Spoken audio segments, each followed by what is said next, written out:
Hey, this is Jay with Sakred Gaming, bringing you my go-to hardcore shotgun class setup video as requested by you guys. If you have any other requests for setup videos or class setups or anything like that, make sure you leave it in the description or send me a message and I'll do my best to tell you what I'm running and why I'm running it. So, as you can see, I think the best hardcore shotgun in the game right now is the 205 Brecci. This thing has great range. In fact, the best range of any of the shotguns, except for aiming down sights with the Argus. That might be a little bit better, but it's very picky, very hit or miss for me. So as far as range, this one has the best. It also has a great rate of fire. Not as good as the Haymaker, but it's semi-automatic and you can really spam the trigger. Not that you're going to have to do that, but you can. So it has great rate of fire, great range, making this my go-to hardcore class shotgun. If I'm running core, I'm probably going to go with the Haymaker or probably the Argus. I think those are a little bit better in core game modes, but hardcore 205 Brecci, try this bad boy out. Now, as far as attachments, I really think that you could run this thing naked without any attachments and it'd be really effective. There were a time that I was putting quick draw and stock on this thing, but if you notice in my video, I very rarely, or maybe even never, aim down sight with this weapon. This is all about hip firing in hardcore. It's just crazy good when you hip fire it. So you don't need stock. You're not going to be aiming down sights. You don't need quick draw. I don't think you need any kind of sight or any kind of optic on this thing. The only thing that I might recommend is fast mags. And in TDM, you really don't need fast mags, but if you're playing an objective type game mode, that might end up coming in handy. Now, I do see a lot of people running long barrel on this thing, but it really only gives you about 13% more range. And if you see the ranges that I'm killing people at in this game and that previous game, you noticed I wasn't running long barrel and I'm still hitting people at some crazy ranges. In fact, if you're getting played against with shotguns and hardcore, it's kind of frustrating. It's kind of aggravating just that the crazy range that they do give you. So as far as attachments, I probably only recommend fast mag.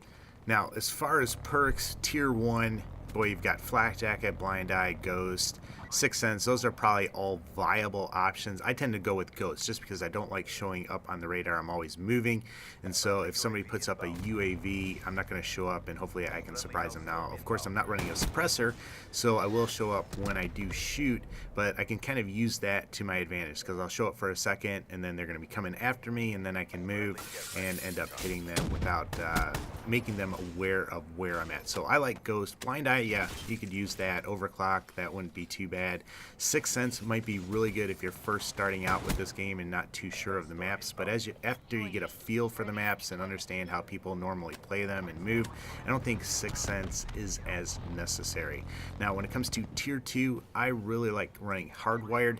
Probably my two go-to ones are Hardwire and Scavenger. I really like Scavenger because I don't have to switch weapons and I can reuse my lethals.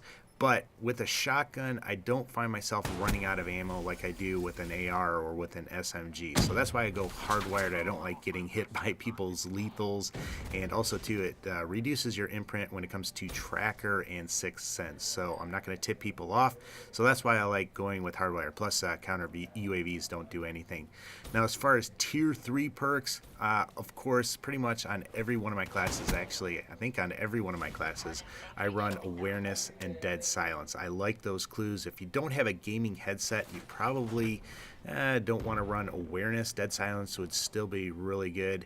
But if you have a headset and can hear people, Awareness, Dead Silence, I love that combination. Unfortunately, if you have teammates that aren't running Dead Silence, you can still hear their footsteps, and that's a little bit aggravating. But if you're running around in an area, you know, being able to hear them before they come around, especially in hardcore, is such a huge advantage. Now, when it comes to specialist, my go-to specialist, my favorite one is this one, the Seraph, and what's it called, Combat Focus. Just because, as you can see in this game, having Combat Focus allowed me to get to my streaks, the rate, because it gives you twice as many points per kill. So try to use that with your UAV. You're going to get some extra points on your UAV, but here, right again, you know, I'm going to end up getting my rate just because of this Combat Focus. And speaking of score streaks, I really like UAV sentry gun, and then a wraith, just because they're not the highest, but they're ones that I can pretty much regularly pull off, and that's what you want to use when it comes to score streaks, especially if you're trying to raise your KD, ones that you can pull off. You might want to substitute a hater though for maybe the sentry gun or the wraith, but I'll leave that up to you. You know, whatever you can comfortably do, that's what you want to go with. And I think that's just about it for this class. Oh, my lethals. I tend to run a frag grenade and a concussion grenade. They just seem to come in handy when somebody's camping in a room. You can kind of throw those grenades and bank them off a wall and take them out. If I was running something else, it'd probably be a trip mine. Trip mines help you control the engagement area. You can throw those behind you and prevent people from spawning behind you and just give you a little bit of advantage. And if I ran a trip mine, I'd probably end up switching to scavenger just so I had more of those to throw out. But remember, when you're running a shotgun, controlling the engagements and running it in a certain place or in areas that tend to favor close quarter circumstances, that is key to being successful. But hopefully this video helps you out. If you got any questions or comments for me, make sure you leave them. If you got any requests, put those there as well. And if you like this video and helped you out, I would really appreciate it if you give it a thumbs up. But guys, as always, take care and God bless.